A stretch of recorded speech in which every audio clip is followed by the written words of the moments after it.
My name is Pieter Lammerts. I'm 44 years old and I run a farm here called the Nieuwe Ronde. We grow pretty much everything that you can grow in the Netherlands during the season, but we have a special concept behind it, which is a self-harvest concept. This means everyone is a member for the entire season. Once you have paid, you can come here anytime you like to come and harvest your own vegetables. So the harvesting part is done not by me, but by the consumers. So at the Nieuwe Ronde, at my location, I grow vegetables on 2.5 hectares and I serve 375 people. People pay €205 per year, and I think that balances out to a pretty good deal for both me and for the people coming here to harvest. But what makes this concept really special, and what also makes it really special for me, is that I have 375 people that I feed, but I also know these people. During the strawberry time, we have so many strawberries that people go home with buckets full of strawberries.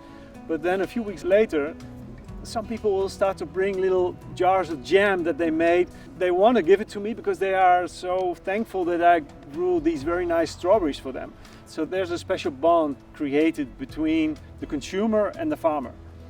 That's very unusual in the normal food chain, and that's the part I really like.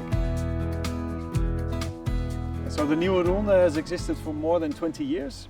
So there has been a lot of time to balance out what we actually need to grow for our members to not waste too much food.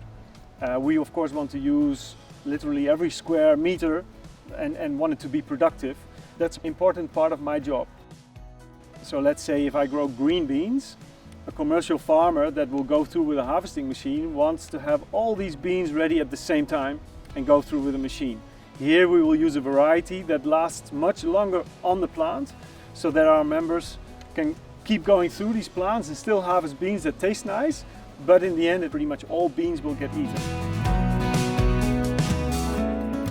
What I've learned in the past when I was still growing vegetables for wholesale was the fact that there are quite strict regulations, as in size, color, let's say industry standards, that somehow don't always make sense.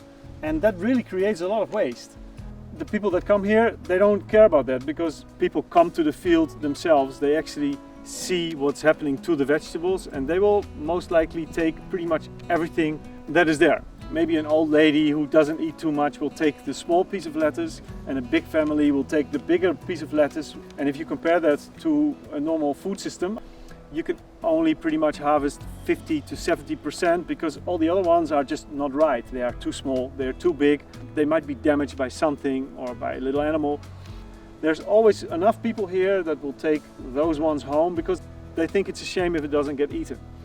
So when you think about food waste on the farm level, already from here pretty much everything gets eaten. During the season, of course, some crops get quite abundant. So in that case, I have two options to still get rid of the food that is perfectly fine for consumption. One is to contact the food bank. They will normally come here to collect the stuff that we have harvested for them. And we also have a group of students, a food waste group, that actually will come and harvest stuff that wouldn't get eaten otherwise. And they sell it at the market, and I think the money they make goes to charity. So that's actually also a nice backup in case we have way too much of something. Although it doesn't happen too often because if I balance things out right, everything gets eaten by the members. I'm very happy with the farm the way it is right now, but I really think that close to the smaller and bigger cities, this concept should be part of all communities. We cannot feed the entire population with these concepts, but there's definitely room for it, and it makes people really aware on how their food grows. It's quite educational for kids. It's actually also recreational. Some people might not have a garden at home, so it's much more than vegetables only. And I think in that way, if you have the right ingredients, so the right location, the right farmer, then quite soon you will find out that in many locations in the Netherlands, we could grow food in this way. And that would be a dream for me to be part of this in the future.